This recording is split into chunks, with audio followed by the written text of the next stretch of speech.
Welcome to True Crime Garage. Wherever you are, whatever you are doing, thanks for listening. I'm your host, Nick, and with me, as always, is a man who is helping you to learn how to survive when law gets lawless. Here is the captain. Punch him right in the nuts. It's good to be seen and good to see you. Thanks for listening.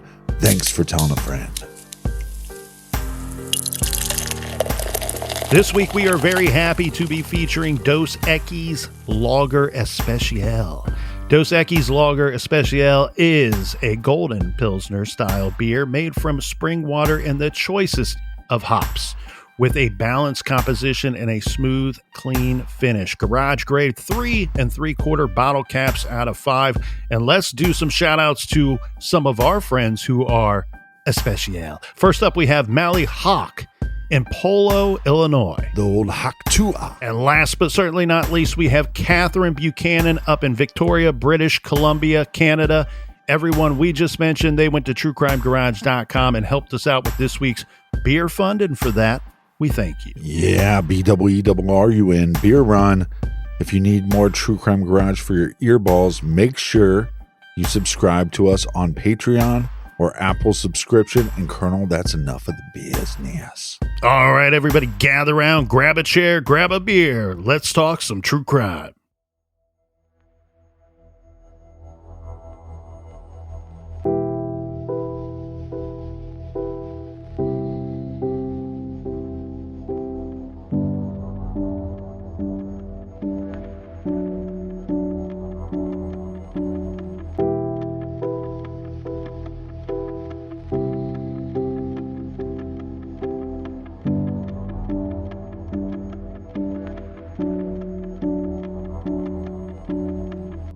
In the fall of 1992, the state of Arizona had a problem. 120 miles apart, 2 women were snatched, abducted, murdered, and dismembered. While police say there is no evidence telling them that there is a direct connection in the 2 cases, to the public, it didn't matter. Women were afraid, and rightfully so. The first case was on October 24th, when the severed arms of Diana Vicari were found in a dumpster near downtown Tucson. Vicari, a 19-year-old college student, was last seen wearing a purple blouse, faded jeans, and purple shoes. Just 16 days later, on November 9th, the decapitated and disemboweled body of Angela Brasso was found in a vacant field in northwest Phoenix. Brasso, a 22-year-old trainer at a communications company, was riding her purple bike when she disappeared the night before her body was found. The bike was not recovered, but her head was.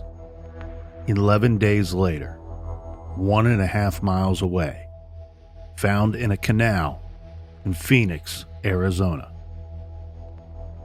This is True Crime Garage.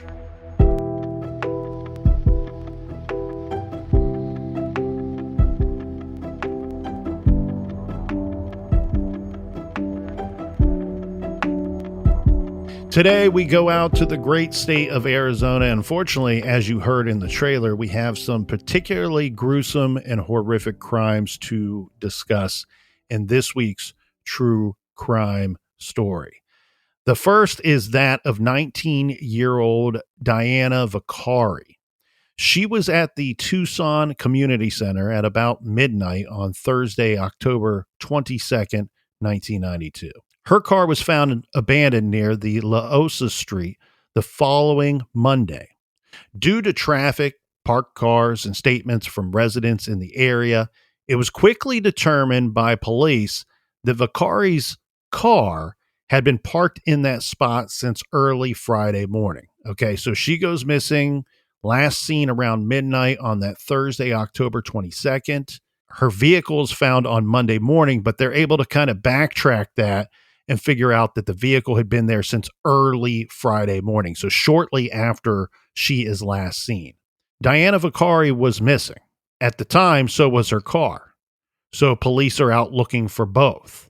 On Saturday, in the meantime, so this is during the weekend. In the meantime, on Saturday, October 24th, 2 severed arms were found wrapped in plastic bags in a dumpster. This is near downtown Tucson and not terribly far from where she was last seen. It would take some time, but police would later confirm that the arms were that of the missing 19-year-old college student, Diana Vicari. This location of where her vehicle was found would quickly become of interest to police, obviously, because that same very night, the last night that she was seen, there was a rather large house party there in the area. We have a witness, Captain, that comes forward trying to help out police. This is an acquaintance of the victim. His name is Troy Olson.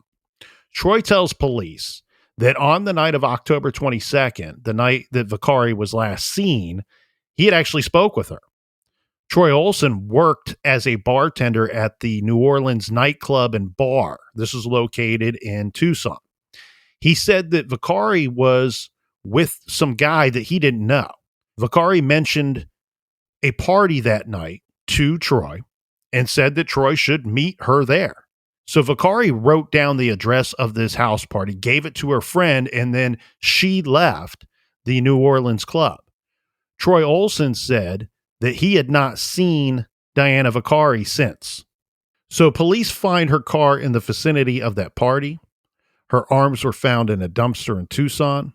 They were able to determine a couple of things based on the recovery of the arms. Evidence indicated the arms had been severed from the body after death. The medical examiner determined that 2 different instruments were used to sever the arms, and what the ME referred to as a heavy knife was used for the bones, and a sharp serrated knife was used for cutting the flesh. So this is not part of an attack. This is a cleanup and conceal project by whoever killed her. The medical examiner was able to determine that the victim had in fact been killed and dismembered, but the rest of the remains have never been found. Then we go to approximately 120 miles away, but only 16 days later. This is only 16 days after the gruesome discovery of the arms in the dumpster in Tucson. This is when the body of Angela Brasso, age 22, was found in a vacant field near her home in Northwest Phoenix. She had been stabbed in the back, decapitated, and disemboweled. Authorities speculated that it appeared as if the killer had attempted to cut her in half. The body also showing evidence the killer likely tried to skin the victim. 11 days after the body was recovered and found, her head, which had been severed cleanly below the chin, was found in a canal in the Phoenix area. And as said in the trailer, Angela's purple bike was not located. In fact, this case is from 1992. That bike has never been found to this very day.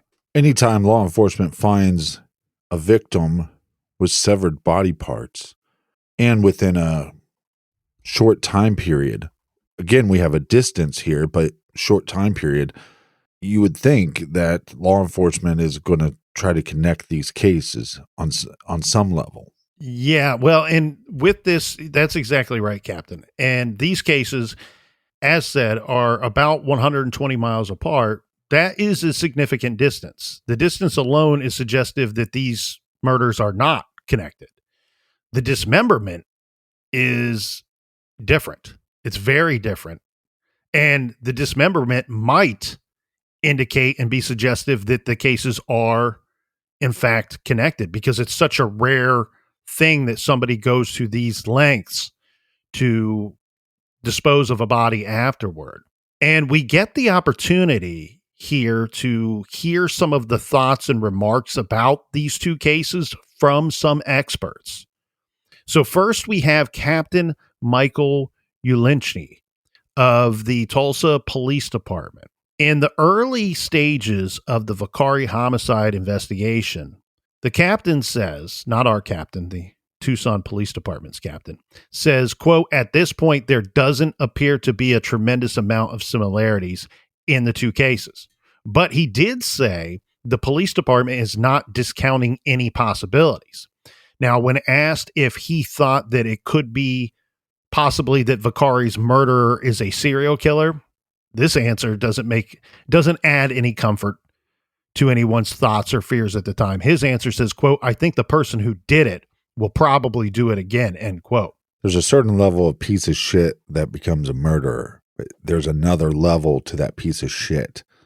It's kind of like a spicy taco piece of shit that will dismember their victims. Shout out to the Tucson Citizen newspaper and the, at the time, assistant city editor, Gabrielle Fimbres.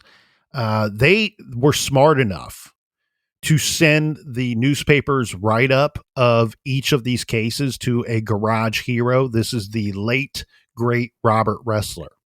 So the other expert opinion we're going to have here is one of the original mine hunters.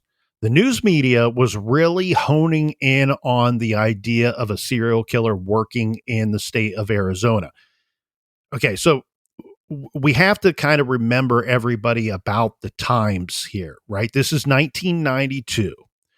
And keep in mind that just the year prior, the country saw two big things, right? The release of the forever popular movie Silence of the Lambs in 1991, which had everybody talking in 92. You and I were little kids back then, but however, I'm sure you can remember everybody talking about that movie. And I remember, talking about? I had a full beard back in 92. I remember trying to figure out how the heck could I watch that movie, right? I know I'm way too young to watch it. I know my parents would never allow me to watch something like that. And I remember trying to strategize on how I could figure out how to watch that movie. So not only was that movie talked about because of how gruesome, and it was like taking a slasher film, but making it very real life, making it incredibly realistic. And then on top of that, it wins the Oscar movie of the year. So, and several other Oscars as well. So it was an incredibly popular movie. That's an understatement. But then on top of that, months later, you have the discovery and the arrest of Jeffrey Dahmer. Oh, Jeffrey. And keep in mind, this is 1992 when these two murders took place, when the Brasso and Vicari murders take place. This is the peak of power days of magazine sales. Newspaper sales were huge at the time, and local news ratings were extremely important. There was no streaming back then.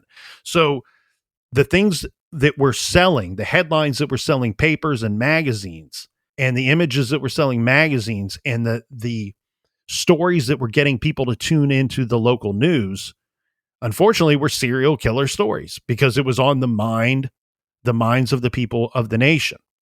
So you have the newspapers here, the local media from Tucson and from the Phoenix area, trying to hone in on this idea of they're connected and that there's a serial killer at work here. So they reached out to Big Bad Bob Ressler to get his expert opinion.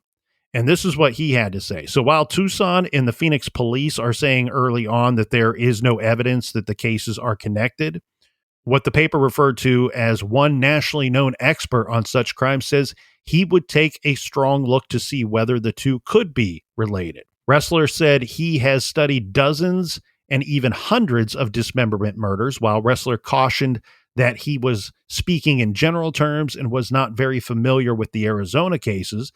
He said the proximity in time and location of the slayings would cause him to investigate whether they could be related. Ressler said killers dismember their victims for different reasons. Some killers chop up their victims to make it more difficult for police to discover that a murder has been committed. Quote, "It's easier to dispose of a body that has been dismembered," end quote. He also said police have a harder time identifying bodies that have been dismembered. And there also are killers who simply, quote, "get a thrill out of the dismemberment." Some killers leave dismembered bodies in locations where they are likely to be found to shock society, he said. It's a feeling of power, control, and authority. My first thought when looking at this is not connected based on the locations 2 hours away, but you have this dismemberment, and that is not common. But the scarier question is, if they're not connected, do we have two serial killers happening at the same time in a pretty close proximity to each other? Well, I like what you're saying there, Captain. Like, that was my reaction based off of initial research on each one of these two cases, right? Like, you have to have that conversation, right? The newspapers are right. The Tucson police captain is right by saying, hey, we don't have any evidence to suggest that they're connected, but we're not ruling out that possibility. We're not going to discount that possibility. Ressler, he's being interviewed. He's in Virginia at the time, I believe. And he's being interviewed from 1,000 miles away, saying that you have to consider it. And in a large part you do, because of dismemberment is such a rare thing. And we'll get into some of that psychology here with Ressler's comments in a minute. But to what you're saying, I want to add to that, because my feeling is these are not connected because of the type of dismemberment. And I apologize for this being an extra gruesome and horrific episode, but we're reporting the facts of these crimes, and there's no way getting around it. To me, when I look at the Vicari murder, her severed arms are found wrapped in plastic in a dumpster. Like somebody's trying to hide evidence. That's, like I said earlier, that's a clean up and conceal job. That's somebody who is, while they're not above dismembering a victim, they appear to be doing it for the purpose of hoping that the victim's never found. You go to the Brasso case 16 days later, 120 miles away, she's found in a vacant field not far from a rather busy part of town. Yeah, so the first murder is, like you're saying, it's to cover up, to conceal evidence. And the arms are probably not the only part of the victim that was possibly spread throughout the rest of the city. But in the second victim, it's like, it's not to conceal because the body wasn't concealed. Yeah, and you don't even have to take our word for it. I mean, listen to what Ressler, we just covered. Take our word for it. Some of what Ressler just said. And he's somebody who's reviewed hundreds of these dismemberment cases. He's saying, at one part, he says, quote, it's easier to dispose of a body that has been dismembered. And he also says that police have a harder time identifying bodies that have been dismembered. So that seems to 100% apply to the Vicari murder. And then he ends that question by saying, and there are some killers who simply get a thrill out of the dismemberment. That, to me, describes the Brasso murder. Yeah, to me, this is Black Dahlia 2.0. Exactly. Thank you. I'm glad you said that, because that's where my mind went immediate. Like, was somebody attempting to recreate the Black Dahlia, but couldn't do it because they had to do. It appears to me that everything that was done to that poor victim, Angela Brasso, was done out in the open, was done in or around where she was found, because, and we'll get into her timeline a little bit later, but the thing with her case is she very likely was abducted, attacked, and murdered all within a very small area. And very likely all of this took place outside. With the Vicari case, we have no indication at all of where the dismemberment or any of that took place. So it goes back to what I was saying, or the question I was posing. If these aren't connected, then do we have two serial killers? Because to me, these don't seem like first-time murders. These seems like escalation. I would think that it'd be too hard to make that, come to that conclusion in the investigation of either of these cases. But I would think that those are suspicions that you have to have looking at both of these. And I would say that anybody capable of murder is capable of murder again. If you tell me that they did these things to the bodies after the fact, and we don't know how much of this trauma took place to Brasso before she was in fact dead, which is a whole nother scary and sad thing to think about.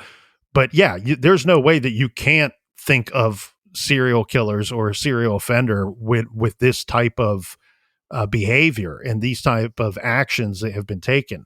Now, Ressler goes on to say that dismemberment murders are usually stranger killings in which the victim did not know the killer. He goes on to add, in studying the cases, it is crucial to know whether the murder scenes or scenes where the bodies were dumped are organized or not. He says a killer who leaves a disorganized crime scene or a scene that is left in disarray is more likely to be psychotic. But cases like the one in Phoenix, where the victim's clothing was piled next to the body, are more organized in his opinion. And he says if Vicari's arms were meant to be found, that could indicate that the killing was also organized. He says it does not look like a psychotic person who is flipping out and doing these things. That's interesting because he's saying that it's... You would think that you'd have to be psychotic to dismember a body. Absolutely, but I think it's what kind of monster are we dealing with here? Like, right. Are we dealing with one who can organize, plan, and form a strategy and carry it out, right? Even somebody in a total frenzy and who's totally off the rails could have a plan. The problem is they can't carry it out.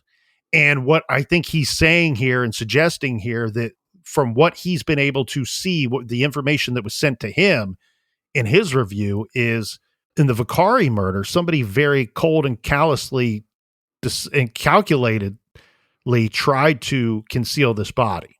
So that shows some form of organization. And then with this other case, with the Brasso case, it appears the same thing, that the killer came prepared to the scene. Think of when we discuss all of those injuries and everything that we went through very quickly on purpose. But when you think about that, all of that stuff would take a good deal of time. If the person that was attempting to perform those acts did not do it in a sort of matter-of-fact strategic way, this is taking place out in the open. This person could be spotted, could be seen. And unfortunately, that's not what happened. They weren't seen doing any of this. There was no eyewitness. And not only that, they were able to leave the scene themselves and not put themselves under any suspicion. Yeah, this guy's a real butt licker. Ressler went on to say that it isn't unusual for serial killers to move from city to city, and in cases when body parts are missing, it is possible that they were disposed of as well and have not been found. He also said the killer or killers could have a morbid desire to keep a souvenir. Quote, people who do these things are losers. They've been through the system before, and they are getting back at the system. They are throwing out a challenge. So there, a profound quote at the end of the interview from one of the best to have ever done it, Robert Ressler. Now, like with most things, our audience understands it's a numbers game. You review the numbers and you play the percentages. Looking at some numbers here, to find a dismemberment case in the city of Tucson, there had been none in over a decade prior to the Vicari case. There was a case in 1978. They caught and convicted the guy who did it. The last case to go unsolved prior to Vicari's dismemberment murder was in 1975. And that was a male victim. And unfortunately, that victim remains unidentified and obviously no conviction.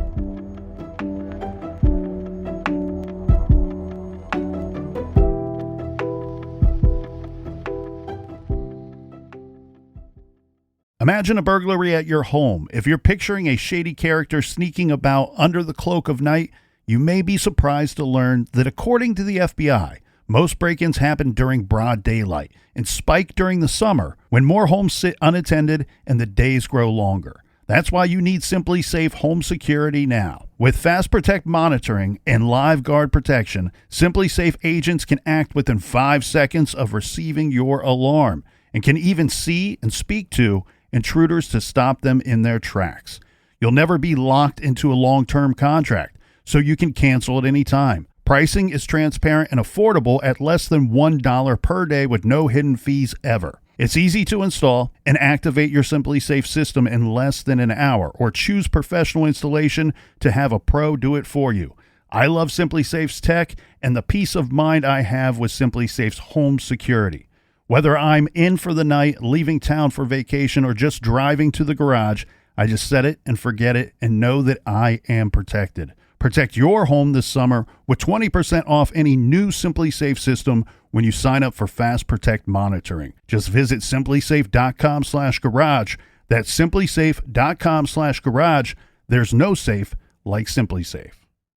With big wireless providers, what you see is never what you get. Somewhere between the store and your first month's bill, the price magically skyrockets.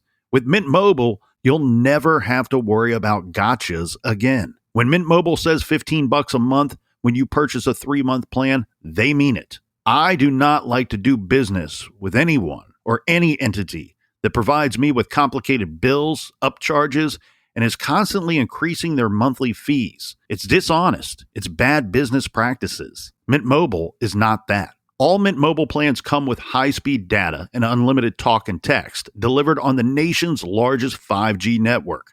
You can use your own phone number, and all of your existing contacts. Ditch overpriced wireless with Mint Mobile's deal and get 3 months of premium wireless service for $15 a month. To get this new customer offer and your new 3-month premium wireless plan for just $15 a month, go to mintmobile.com/TCG. That's mintmobile.com/TCG. Cut your wireless bill to $15 a month at mintmobile.com/TCG. $45 upfront payment required, equivalent to $15 per month. New customers on first 3-month plan only. Speed slower above 40 gigabytes on unlimited plan. Additional taxes, fees, and restrictions apply. See Mint Mobile for details. This message is sponsored by Greenlight. As your kids get older, some things about parenting get easier. Some things get harder, like conversations about money. Kids just won't know how to manage money until they're in charge of it. That's where Greenlight can help. Greenlight is a debit card and money app made for families. Parents can send money and keep an eye on kids' spending and savings, building their money confidence and lifelong financial literacy skills. With the Greenlight app, kids learn how to save, invest, and spend wisely, thanks to games that teach money skills in a fun, accessible way. The Greenlight app also includes a chores feature, where you can set up a one-time or recurring chores, customized to your family's needs, and reward kids with allowance for a job well done. Millions of parents and kids are learning about money on Greenlight. It's the easy, convenient way for parents to raise financially smart kids and families to navigate life together. My whole family's been using Greenlight. My nieces and nephews can come over and do some chores or some yard work for me, and I can pay their app directly. And if I pay them well, they're happy to come back and do more work for me. It teaches them if they do a good job, they get rewarded. And their parents can see what I paid them and help them save. The Greenlight app is a must for any family. Sign up for Greenlight today and get your first month free when you go to greenlight.com/garage. That's greenlight.com/garage to try Greenlight for free. greenlight.com/garage.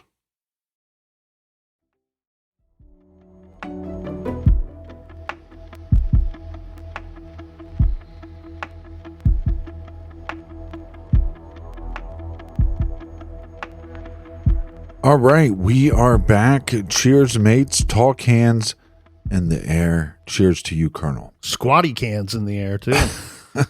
These two horrific homicides, are they related or not? Well, the good news for these investigations here, looking at this from far away many years later, there are a couple of obvious points that I want to make. Do so now. One, these are larger cities, right? 2 different investigative agencies, both with a lot of resources. So that's going to be good for your investigations. 2, it's 1992.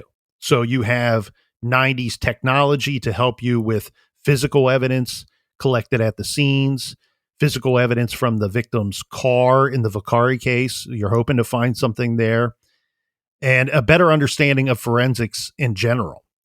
And the not so obvious good news is in both cases, we have a suspect for each case, both right from Jump Street. So while the media was busy hunting for a connection, law enforcement is working these cases as not connected and both working on a different suspect. Well, sadly, I think the media looks for those connections because it makes a better story. Let's not try to tear the media apart for doing so, because we've said this dozens of times. If this is your first time listening to The Garage, warning, we've said this dozens of times. John Walsh taught all of us in the early 80s that the best thing that you could do for any of these victims is to keep the story alive and keep it in the media. And if making a connection and trying to create a story that there's a serial killer working in Arizona, if that gets people to put their eyeballs on a story and put their earballs on a story and read a story and watch a news clip for the evening news, even better. As long as people are paying attention, that's good. So if that's what the media is providing here, then God bless them. But I think the scarier story is that it's not one killer, that we have multiple serial killers. Well, and the scarier thing that you're getting at that we need to kind of underline here is if in fact these two are budding serial killers or active serial killers, that's the scary thing. They're both operating in large cities at the same time. And that needs to put everybody on high alert, especially females. Nobody's safe. Hide your kids, hide your wives, hide your husbands too. Lock your doors.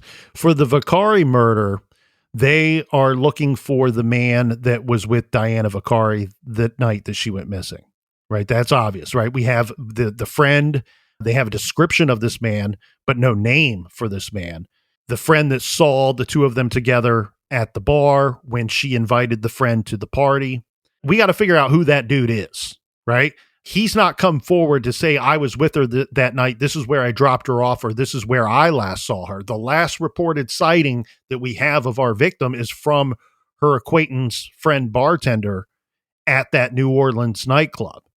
So we need to figure out who that dude is. Police were looking to figure out who that guy was. Well, and potentially if she went to the party with that victim, because we know her car was found by that party, then we'd have a lot of other eyewitnesses that might not have a name, but might have detailed descriptions of this individual. With the reporting, the constant reporting that the last sighting of her was at that nightclub, that's indicative to me that she never made it to that party. But why was her car found by the party? Because you have a cunning killer who decided to place her vehicle there, or maybe that was the abduction site. Maybe he rode with her or followed her there, and she never made it indoors. Very interesting. That's either your abduction site, or he was smart enough to place her vehicle there, knowing, because in his presence, if the dude that she was with that night at the bar was the killer, in his presence, she handed the address to the bartender. And if he's going to go to the lengths to cut her up and drive around town and put her in different dumpsters, which is what I think happened here. Yeah, absolutely. We shouldn't gloss over the fact that it was probably pretty easy for him to know that address and to do something about it, to put something there. He's clearly trying to cover up and conceal the murder. Yeah, I think that's a great point. He's trying to conceal the murder, but then he's also trying to create a separate narrative that maybe she did make it to that party. Whether or not people remember seeing her, now we have another location, and now we have other individuals that we have to question. And if he's not at that party, then he doesn't become a suspect. Yeah, and police are looking for a breadcrumb trail. Why not give them several false breadcrumbs to follow? Yeah, he seems very organized. For the Angela Brasso case, they were looking at Angela's boyfriend. So let's go back to the night on the Brasso case and examine the timeline, shall we? 22-year-old Angela Brasso worked in the tech industry at a communications center. She is a transplant. She grew up in Pennsylvania. I believe she spent some time in California. And then at the time of the murder, she was building a career in Phoenix, Arizona. She lived with her boyfriend. Angela regularly, and some reports say almost every night, would go out for a solo bike ride. It's Arizona, so she preferred to ride around sunset time when it's, starting to cool off, but it's not yet dark out, so she can still see. But she would ride her bike in the same area because it's scenic, it's convenient, and it's near her home. And this is what is referred to as the Arizona Canal or the Phoenix Canal. So the canal, which spills from empty fields from more than 20 miles east, it winds through Old Scottsdale, Arizona, and Arcadia, and then past the Biltmore Resort. It meanders through working class Sunny Slope, which is a nearby town, skirts North Mountain, and then starts its final run northwest. So the canal itself is man-made, from my understanding, and it looks very man-made. If anybody's seen pictures of this or seen it on TV, even on a map, the canal winds through this busy metro area, and at times it goes under bridges, goes under traffic, and even the interstate 17.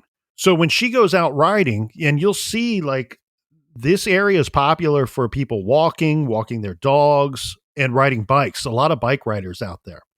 But what's cool and kind of creepy about this area, especially if it were to be dark out, like, the cool part is that the path it's a concrete path on both sides of the canal.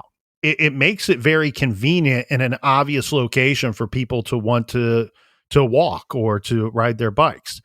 So one could ride next to the canal, make their trip, turn around, and now you're riding on the other side of the canal if you want, back, or just simply turn around. But the creepy part to me would be if it's dark out. We talked about the canal going under traffic. So at some parts, the bike rider, Angela Brasso, there's like these little tunnels, right? That still stay alongside of the canal, but now you can't see the canal, you can't see the traffic, you can't see the sky. You're down in this tunnel so that you can go underneath a major road or thoroughfare. And she's riding through these tunnels? She's riding through these tunnels, but keep in mind, they're intermittent, right? You're riding along the scenic area next to this canal, and then you have to go into this tunnel briefly, and then you're back out. You know what I say to that? Not today, Satan. Not today. But let's not fault our victim here, because there's hundreds of people that do this. No, I'm not faulting her. I'm just saying I'm kind of a puss. I'm not going through those tunnels. Well, and keep in mind, that's why her friends and family are telling police she'd like to ride at sunset, because it's not dark out yet. She can still see, right. But it's also not 110 degrees with the sun beating down on you.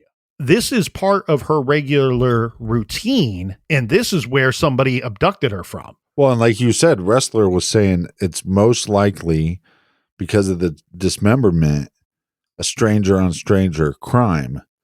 But in this case, it's with the Brasso case, it's because of her bike ride. You would go, well, who knows about this routine? People close to her.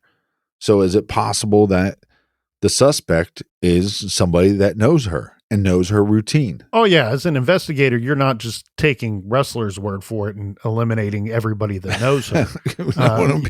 wouldn't be doing a great job with that. Oh, well, we've seen some bad jobs conducted. I'm here to tell you, I don't think a bad job was conducted here in this case at all, or in the Vicari case either. Now, so on the evening of November 8th, she goes out on a bike ride, her bike ride as usual. I believe this was a Sunday.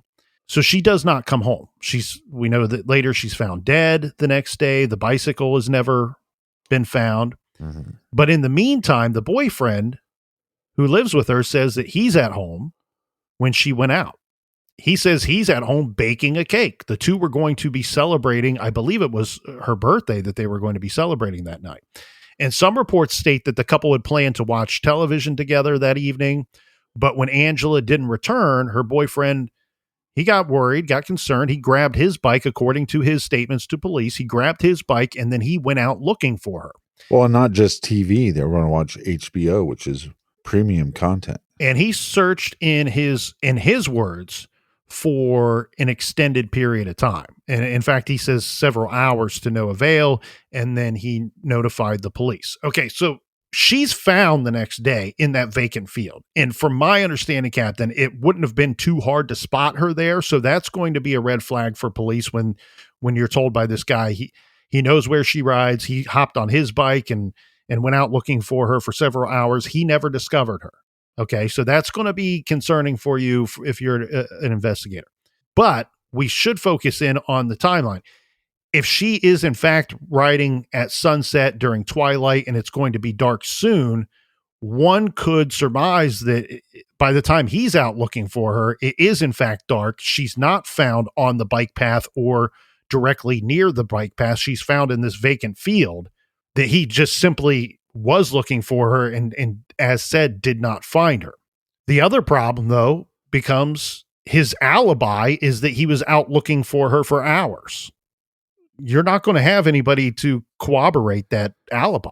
Right.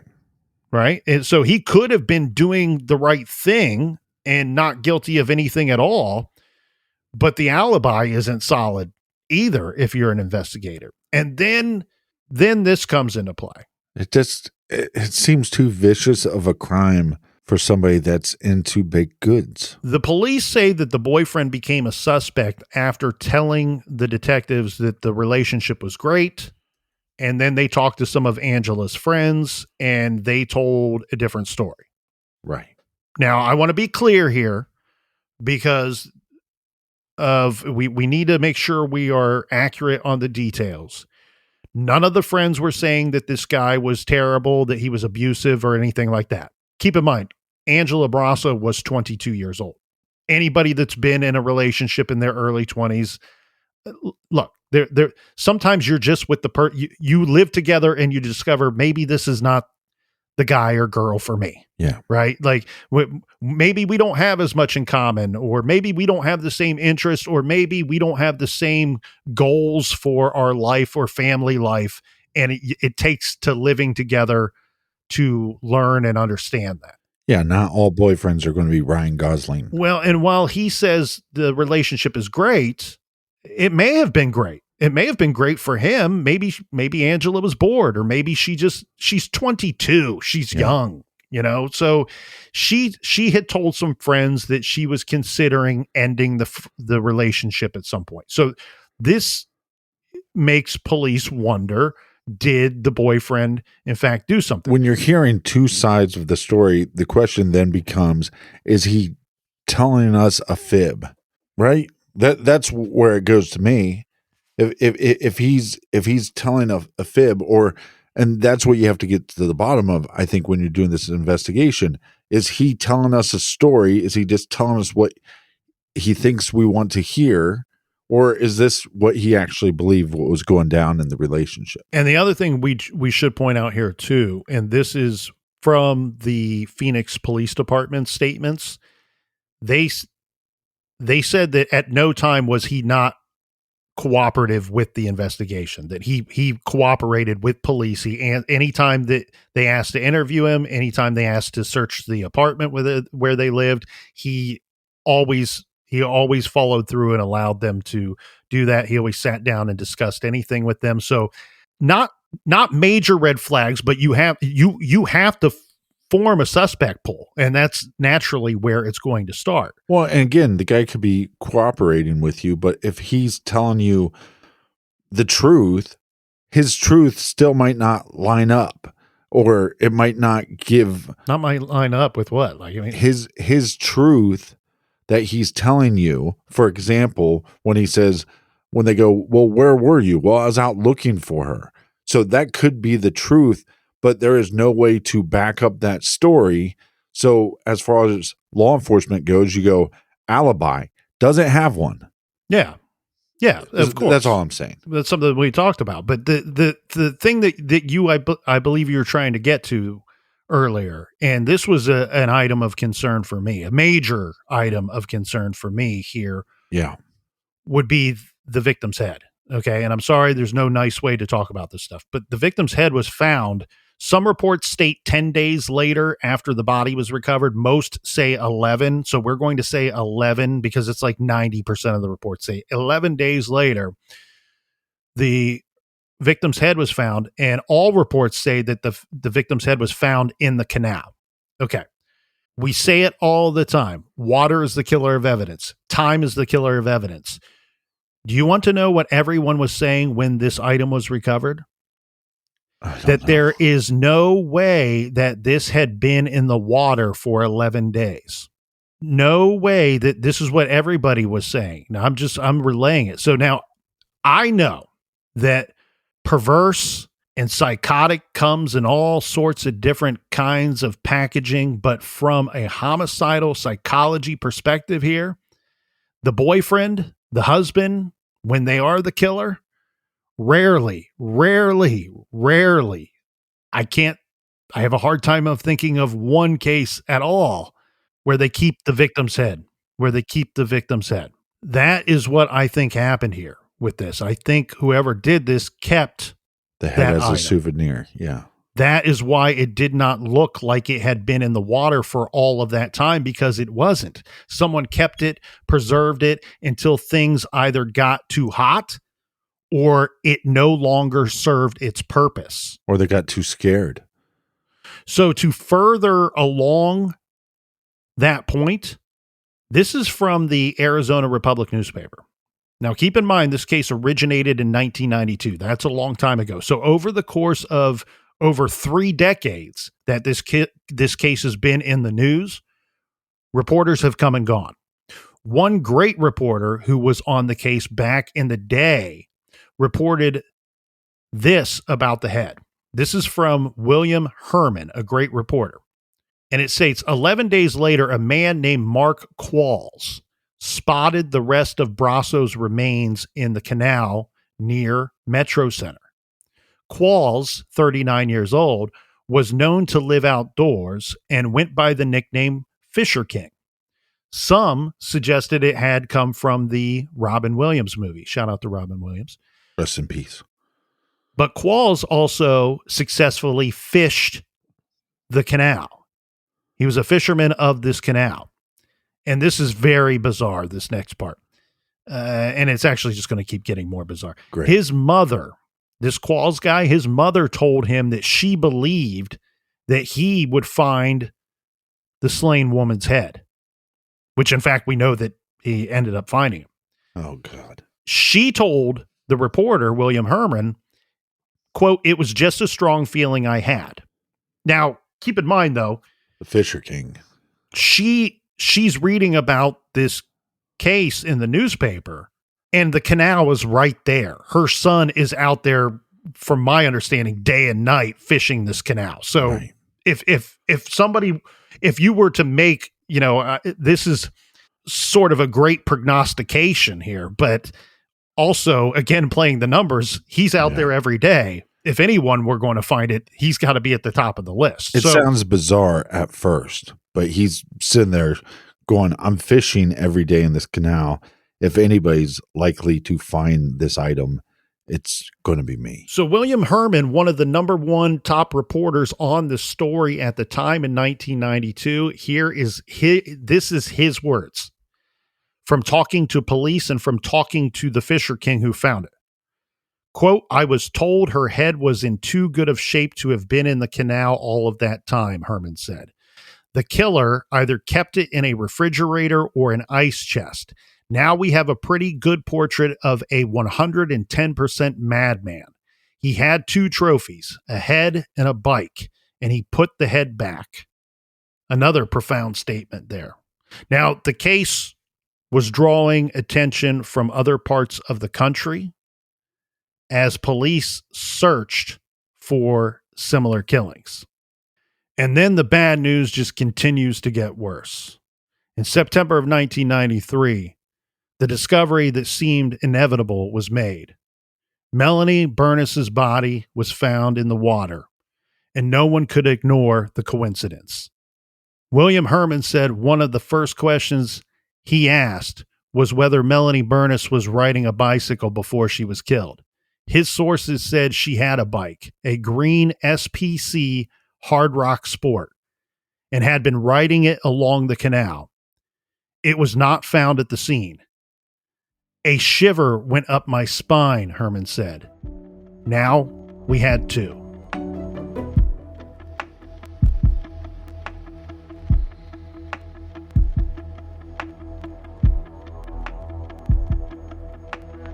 So much more to get to in this case. For everything true crime, check out truecrimegarage.com. And while you're there, sign up on our mailing list. Until tomorrow. Be good, be kind, and don't litter.